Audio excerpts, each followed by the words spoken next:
Hey guys, this is Jeff with AgAstra on Market Chat today. Tim is out on vacation this week, so we're thankful he gets to take a little bit of a breather here.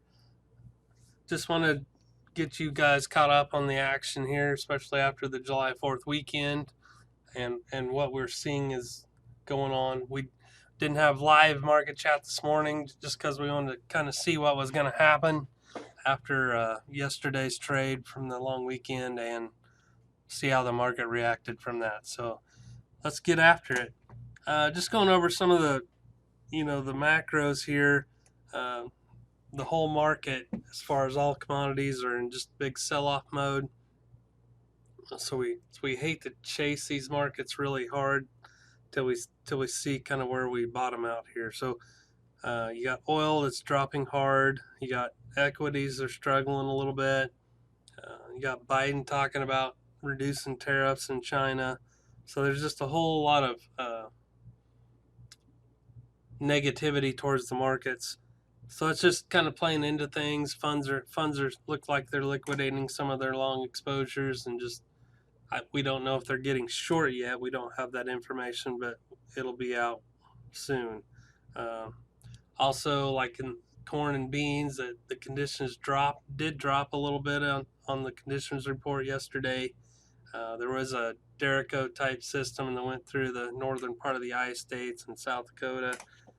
Doesn't sound like a lot of damage, but obviously it's not the best as far as helping yield, except for they did get some rain out of it. Going into the corn chart here, we did see a nice reversal today. Uh, we're hoping this is starting to become either consolidation point or we get our bounce that we're looking for. As Tim stated before, we probably getting into where we need to start selling rallies. So we're looking for a rally, a bottoming and a rally here. So I wanted to go through where we hope, if this is the bottom for this short term, that we can see where we might be looking at for either new crop sales or reducing some of our shorts, and maybe not necessarily getting long, except for maybe holding some cash and getting some, as it bounces, getting a sale or get some sales on if you don't have any. So if we look at the Fibonacci retracement levels from the top down to like today's low, the 38% retracement comes right back up into this consolidation area we had just a few days ago from 640 to 665. I think that's going to be a really hard place to get through.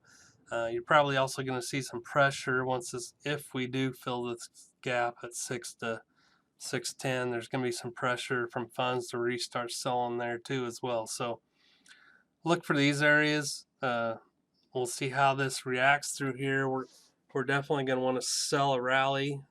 We can always re-own if we need to, if it goes ahead and takes back off. But we definitely need to sell some rallies in here, and we'll keep you updated as it goes through, and depending on how these rallies happen and the time frames that happens in. Another thing is we are seeing a little bit of corn basis softening. We're having some guys set a little bit of basis to get some of that taken care of for their, especially on the stuff we want to sell pretty early, getting some of that locked in on delivery points. So if you have any questions on the basis, or if you have like a short position on in corn and you want to talk about maybe how we can adjust that a little bit, please do not hesitate to give us a call. Moving on to the soybeans. If I can find it here. Here's the November soybean chart. Again, we did get a reversal here today.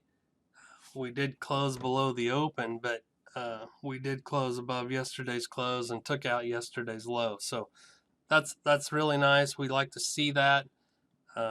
Might want to, if you do have short positions on, you might want to adjust those a little bit.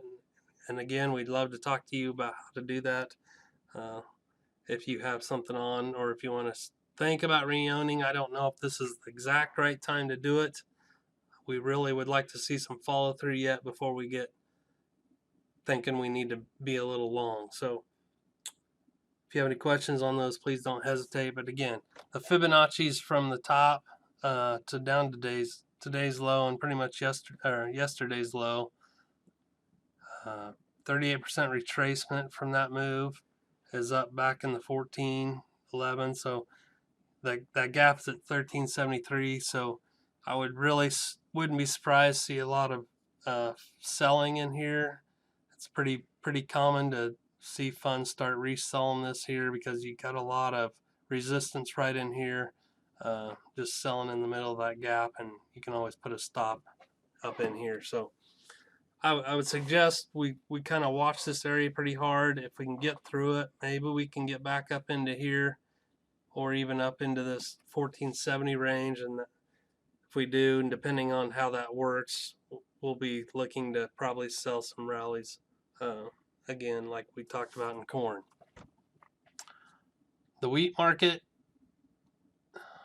didn't get a reversal today.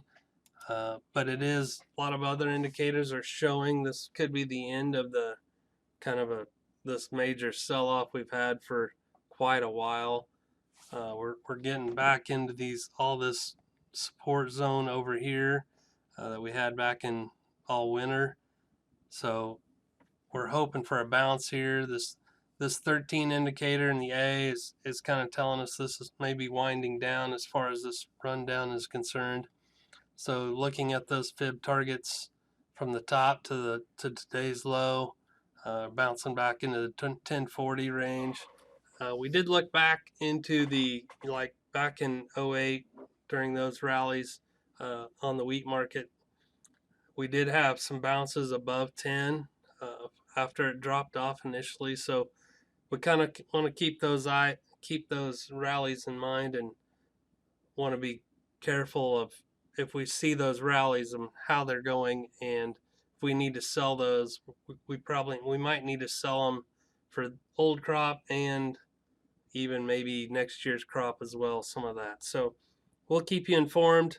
If you have positions on and you want to maybe think about changing those up a little, please do not hesitate to call.